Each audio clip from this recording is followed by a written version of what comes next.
yang dapat kita dapatkan dari rapor pendidikan masing-masing sekolah Bapak Ibu. Yang pertama, kita akan membahas sekilas ya, sebelum masuk ke pembahasan, sebelum masuk ke rapor itu sendiri, Bapak Ibu perlu mengetahui beberapa hal. Yang pertama ini penting sekali adalah AN, ya, atau Assessment Nasional, tidak menghasilkan skor individu murid, guru, maupun kepala sekolah. Oke, ya. Ini yang pertama ya. AN tidak menghasilkan skor individu murid, guru, maupun kepala sekolah. Oke. Kemudian tujuannya adalah untuk mendorong refleksi dan mengurangi tekanan. Skor sekolah hanya dapat dilihat oleh sekolah masing-masing serta dinas pendidikan. Jadi ini sifatnya private ya, karena ini nanti akan digunakan untuk feedback bagi sekolahan masing-masing. Kemudian hasil ditampilkan dengan menghindari ranking dan pelabelan negatif terhadap sekolah dan daerah. Oke, jadi Bapak Ibu ini untuk rapornya itu akan dijadikan refleksi masing-masing sekolah tanpa adanya ranking, karena setiap sekolah itu memiliki kekhasan yang berbeda. Yang pertama nanti akan di rapor Bapak Ibu akan melihat di sebelah kanan sendiri ya, di rapor Bapak Ibu itu akan ada tulisan level. Nah, yang dimaksud ini untuk level di situ akan tertulis level 1, 2, dan 3. Namun sepertinya untuk level 3 ini belum ada ya. Jadi nanti mungkin menyusul karena memang belum ada informasinya. Jadi yang kalau level 1 itu adalah indikator, jadi dimensinya apa, kemudian ada level 1, jadi terdiri dari indikator di level yang atas gitu ya, kemudian level 2 itu sub-subnya, nah level 3 ini sub dari level 2, seperti itu. Jadi Bapak Ibu supaya tidak bertanya-tanya, ada yang sebelah kanan sendiri dari rapor pendidikan Bapak Ibu itu, yang bentuknya Excel itu ada tulisan level. Baik, yang berikutnya adalah miskonsepsi ya, kita bahas sedikit sebentar ya. Jadi rapor pendidikan tidak sama dengan rapor siswa ya. Ini merupakan rapor kondisi sekolah ya. Kemudian mutu pendidikan dinilai dari kondisi sekolah, kelengkapan sarpras, media ajar, serta prestasi siswa dalam perlombaan. Ya, ini untuk target jadi perencanaan berbasis data itu asumsi seperti itu salah. Yang betul adalah mutu pendidikan dinilai dari kemampuan hasil belajar siswa. Ya, tidak tergantung dari kelengkapan sarpras dan media ajar dan sebagainya. Ya. Kemudian yang dimaksud dengan kemampuan hasil belajar itu adalah kemampuan kognitif dan non-kognitif, serta lingkungan belajar yang aman, nyaman, dan inklusif. Oke, kemudian apabila hasil profil pendidikan banyak yang kurang baik, saya akan dicap jelek dan dihukum. Nah, ini ada ketakutan seperti itu ya. Yang betul adalah profil pendidikan bertujuan untuk memotret mutu pendidikan untuk dilakukan perbaikan berkelanjutan. Ya, ini bukan alat untuk menghukum. Ya, memang baru saja ada kepala sekolah yang menghubungi saya dan menyatakan, aduh, rapor pendidikan saya buruk sekali. Beliau merasa tertekan, gitu ya. Tapi perlu tahu bahwa ini tidak ada hubungannya dengan cap jelek dan merasa harus dihukum ya. Jadi ini akan dijadikan untuk perbaikan berkelanjutan. Nah, untuk level ya, level yang tadi sudah kita bicarakan itu level 1. Untuk level 1, benar dulu Bapak Ibu. Untuk level 1, baik, untuk indikator level 1 itu mutu, jadi nanti A.1 begitu ya, tulisannya di rapor itu, mutu dan relevansi hasil belajar. terdiri dari kemampuan literasi, numerasi, dan karakter. Yang ini milik SMK ya. Bila Bapak Ibu mengajar di SMK, maka akan menemukan informasi ini berdasarkan data yang diambil dari siswa. Kemudian B1 ya, jadi B1 itu pemerataan pendidikan yang bermutu. Namanya ini belum ada di rapor Bapak Ibu yang B. Kemudian kompetensi dan kinerja GTK ini sudah ada. Di level 1-nya isinya ini. Kemudian mutu dan relevansi pembelajaran. Nah, ini juga nampaknya belum ada ya Bapak Ibu. Sedang nanti dalam proses untuk informasinya di AN selanjutnya ya. Kemudian pengelolaan sekolah yang berpartisipatif, transparan dan akuntabel, ini sudah ada untuk di rapor Bapak Ibu.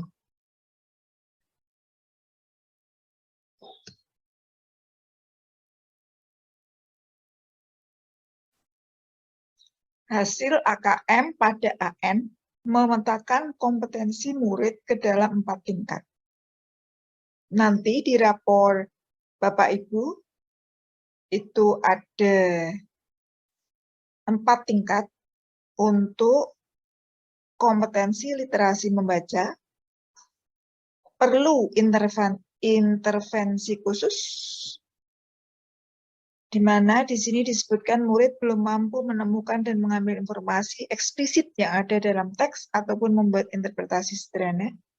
Kemudian murid pada tingkat dasar, ini deskripsinya, murid mampu menemukan dan mengambil informasi eksplisit ya, yang ada dalam teks serta membuat interpretasi sederhana. Murid pada tingkat cakap, murid mampu membuat interpretasi dari informasi implisit ya. Perbedaannya itu ya. Yang ada dalam teks. Mampu membuat simpulan dari hasil integrasi beberapa informasi dalam suatu teks. Kemudian murid pada tingkat mahir.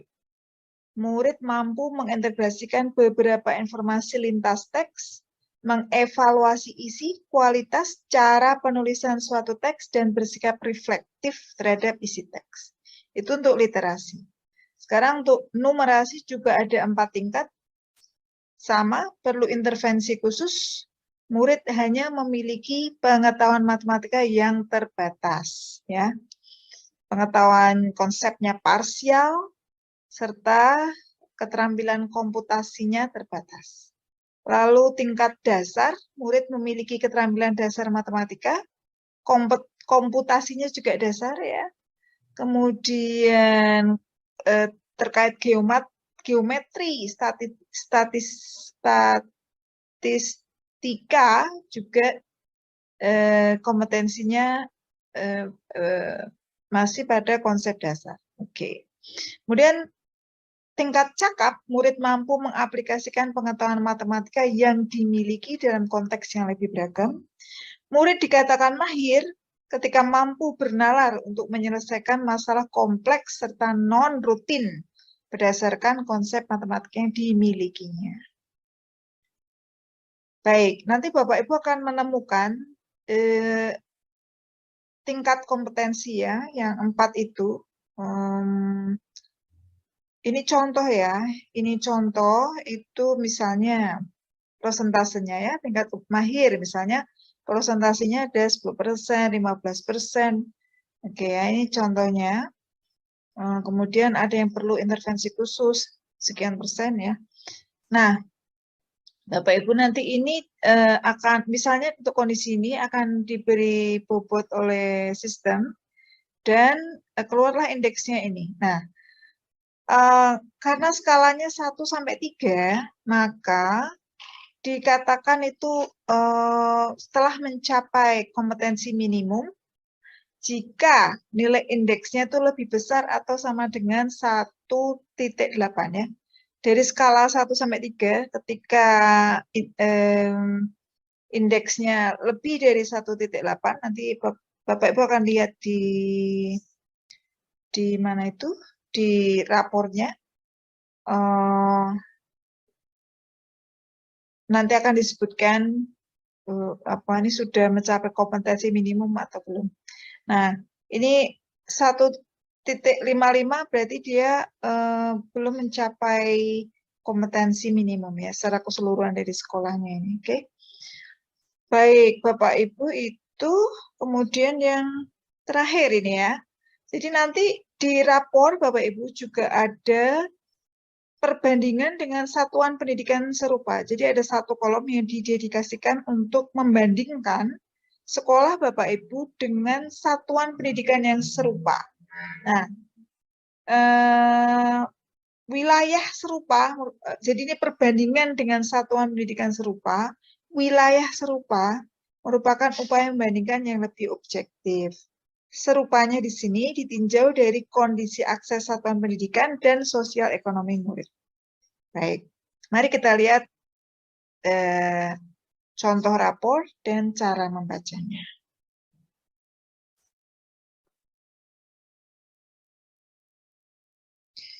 Yang pertama, kita mengenal kolomnya dulu. Jadi, ada beberapa kolom dalam rapor pendidikan ini. Kolomnya sampai, kita hitung bersama ya, A, B, jadi 1, 2, 3, 4, 5, 6, 7, 8, 9, 10, 11, 12. Ada 12 kolom, teman-teman. Kemudian yang pertama adalah kolom pertama, nomor indikator. Jadi di sini kita bisa lihat ada indikator A.1. Ini A.1 itu mengenai literasi. Ya, jadi A.1 literasi. Kemudian ini masih literasi ya. Terus, nah, mulai dari A.1.1 itu berarti adalah sub-sub dari literasi tersebut. Contohnya adalah subkompetensi membaca teks informasi. Ya. Oke, kemudian A.1.2 adalah kompetensi membaca teks sastra. Jadi ini masih literasi ya. Terus saja sampai A.2 ini kemampuan numerasi. Nah, A.2 ingat adalah kemampuan numerasi. Kemudian yang di A2.1 merupakan sub-subnya. Seperti itu teman-teman, kita lanjut. Turun dulu sampai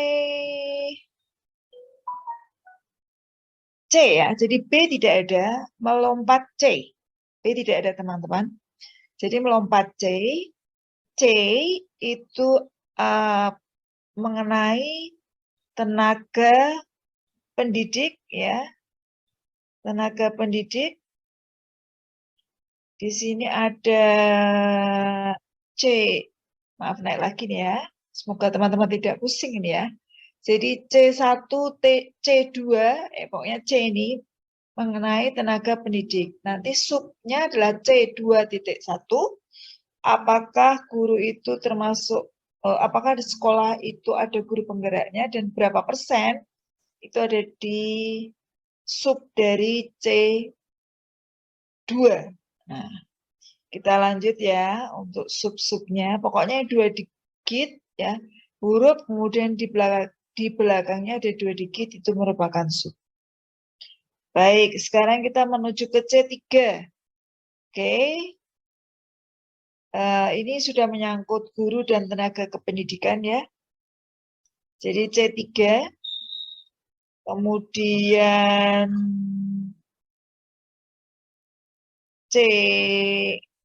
C4 tidak ada, adanya langsung C5. Nilai uji kompetensi guru, nilai UKG guru. Kemudian di sini subnya ya, dari nilai UKG itu ada pedagogik, profesional, pedagogik dan profesional. Kemudian kehadiran guru, maaf. kemudian kehadiran guru, jadi kedisiplinan ini ya. Terus sub-subnya C7 tidak ada, langsung C8 yaitu pemenuhan kebutuhan guru. Oke, kemudian D, kualitas pembelajaran. Ini survei lingkungan ya maksudnya ya. Oke, tadi manajemen kelas, dukungan afektif, kemudian aktivitas aktivasi kognitif, dan seterusnya, ini lingkungan belajar. Lalu yang berikutnya adalah terkait sekolah, ini ada kepemimpinan instruksional, visi misi, pengelolaan, dukungan untuk refleksi guru, ya, keamanan sekolah, oke, dan seterusnya ya. Oke. Toleransi agama dan budaya untuk D8.1. Jadi di D8 ini iklim kebinekaan itu terdiri dari toleransi agama dan budaya, ada sikap inklusif di sekolah tersebut ya, berdasarkan data yang didapat, kemudian dukungan atas kesetaraan, dan seterusnya ya, saya turun. Lalu teman-teman, partisipasi warga sekolah ya, E.1 partisipasi warga sekolah, lalu sub-subnya partisipasi orang tua, partisipasi murid, proporsi pemanfaatan sumber daya sekolah untuk peningkatan mutu, ya. Subnya proporsi pembelajaran, peningkatan mutu guru dan tenaga kependidikan. Oke, dan seterusnya. Oke, sampai bawah. Oke, ini E ya, terakhir E. Baik, sekarang untuk kolom kedua, saya naik lagi nih teman. Untuk kolom kedua, nama indikator kemampuan literasi, nilai sekolah Anda. Nah, nilai sekolah Anda 2,44. Dideskripsikan di atas kompetensi minimum. Jadi kategorinya di atas kompetensi minimum. Baik. Ini karena kita lihat ke pojok kanan ya. Teman-teman saya bawa ke pojok kanan, semoga tidak bingung. Oke, nah pojok kanan ini dia ini level 1 ya. Level 1 artinya dia nanti mempunyai sub-sub. Kemudian yang berikutnya rentang nilai 1 sampai 3. Maka nilai 2,44 ya. 2,44 masuknya di atas kompetensi minimum. Oke. Lalu untuk kita bisa mengulik lebih jauh bahwa satuan pendidikan serupa di tingkat nasional, yang dimaksud satuan pendidikan serupa di nasional ya, secara nasional itu adalah satuan pendidikan yang mempunyai kemiripan dengan sekolah yang rapotnya sedang kita lihat ini. Oke, ini contoh SMP 12 Semarang ya. Jadi sistem memakai artificial intelligence ya, memakai AI itu menemukan ada satu sekolah yang mirip dengan SMP Negeri 12 ini.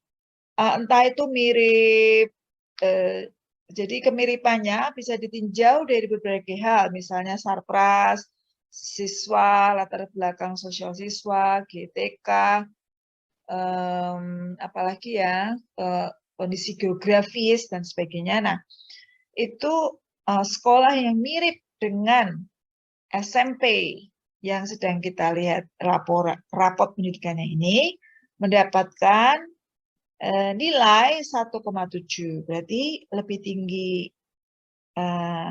SMP ini ya yang sedang kita telaah rapotnya ini ya. Kemudian rata-rata kabupaten kota 1,99 untuk aspek ini ya, untuk aspek kemampuan literasi ini. Jadi 1,99, provinsi 1,89, nilai rata-rata nasional 1,7. Oke. Ini definisi indikatornya ya. Yang dimaksud dengan kemampuan literasi itu indikatornya ini sesuai yang ada di sini. Oke, jadi karena ini di atas kompetensi minimum, maka dideskripsikan bahwa peserta didik di sekolah menunjukkan tingkat literasi membaca yang cakap dan cukup banyak peserta didik berada pada level mahir. Nah, mari kita lihat bagaimana bisa menyampaikan bahwa cukup banyak berada pada level mahir. Kita lihat di sini teman-teman, yaitu ini subnya ya, sudah mulai masuk ke subnya. Oke, lihat. Oh, belum ya. Yes. Ini bukan sub, tapi menambahkan informasi mengenai kemampuan literasi ya. Proporsi peserta didik dengan kemampuan literasi mahir. Nah, ini kita perhatikan khusus nomor 4, 5, 6. Sebentar, 7 juga kah? Oke, sampai 7 ya. 4 sampai 7. Nah, di sini diperlihatkan bahwa proporsi peserta didik dengan kemampuan literasi mahir itu prosentasenya, nah, proporsi atau persentase di sini ya. Nah, ini persentase ya, teman-teman ya. Bukan nilainya, tapi prosentasenya.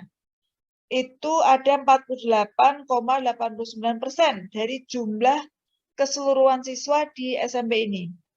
Itu pada tingkat mahir. Jadi ada 48,89% siswa yang ada di SMP ini itu pada tingkat mahir, teman-teman. Nah, kemudian yang cakap ya ada jumlahnya 42%. Lumayan ya. Lumayan bagus ini ya. Kemudian dasar, yang ada di dasar itu 8,89%. Sedangkan yang perlu intervensi khusus, perlu penanganan khusus, itu tidak ada. Tidak ada ya. Karena semua sudah terserap di dasar, cakap, dan mahir. Oke, kita lanjutkan. Jadi nanti membaca datanya seperti itu ya. Nah, sekarang untuk kompetensi membaca teks informasi. Kompetensi membaca teks informasi. Jadi subnya dari literasi ini saya ambil salah satu saja ya. Jadi dia melihat sekolah ini nilainya itu 79,38, rentang nilainya dari rentang nilai 0,100 ya. Jadi nilai sekolah ini 79,38 dengan rentang nilai 0,100. Nah, ini memang tidak disediakan. Bapak Ibu jangan resah untuk khusus yang ini ya, tidak apa-apa. Kemudian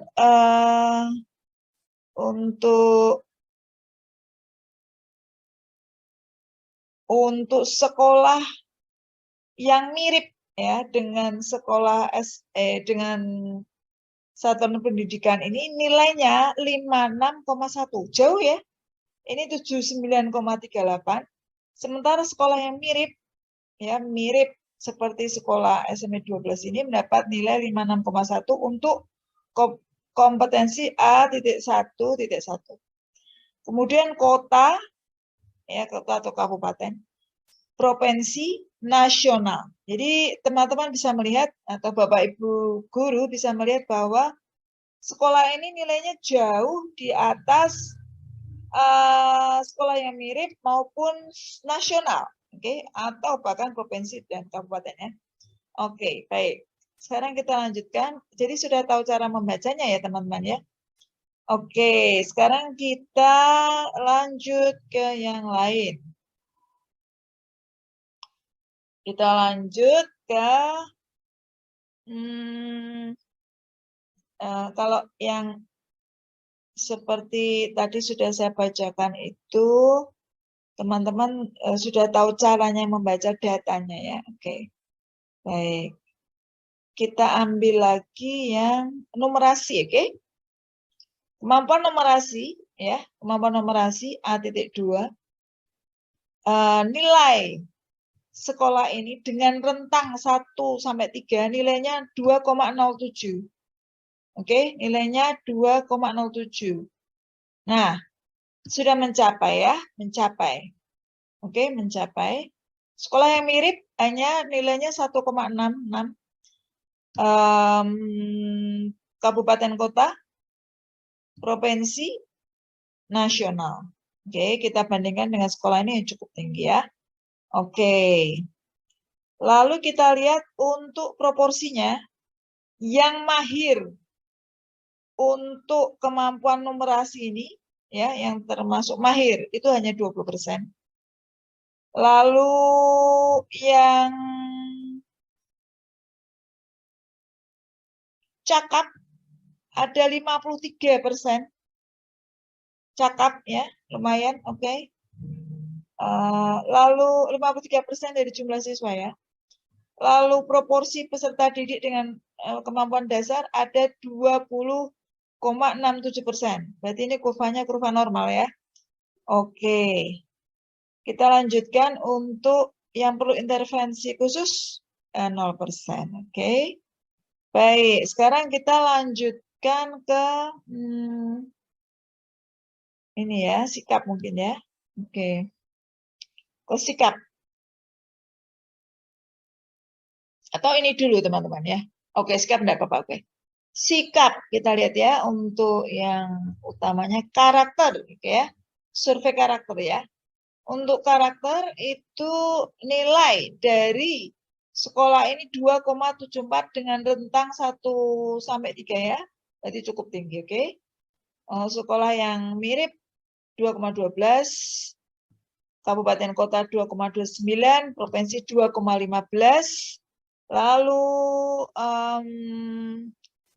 apa ini untuk nasional 2,08 seperti itu. Nah, ini rinciannya apa saja yang ditanyakan kemarin untuk survei karakternya bisa dilihat di sini teman-teman. Oke, untuk sub-subnya ya.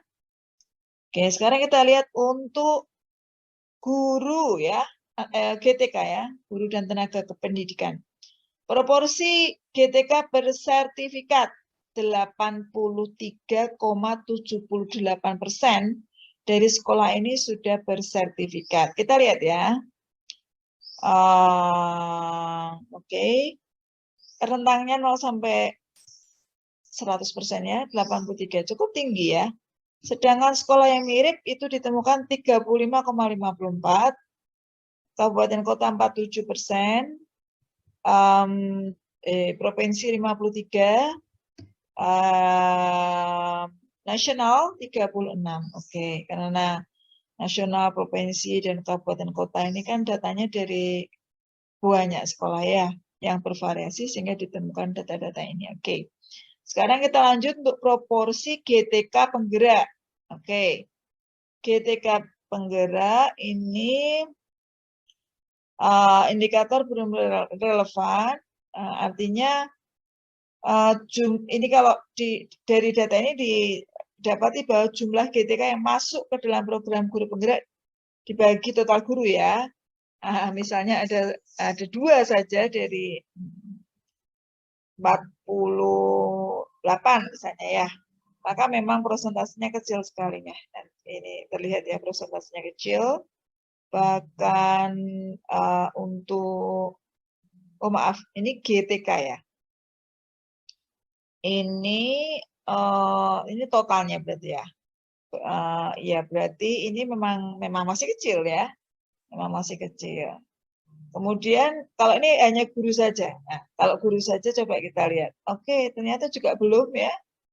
Belum signifikan, oke. Ya memang rekrutmennya juga mungkin di sekolah itu hanya 2 atau 3 ya, mungkin bisa ditingkatkan lagi nih teman-teman. Oke. Baik, kita lanjut untuk yang lain, indikator yang lain coba. Kita link satu ya, satu saja terakhir, oke? Pengalaman pelatihan GTK. Oke. Pengalaman pelatihan GTK itu nilainya sekian ya, 26,67 dari rentang nilai 0 sampai 100.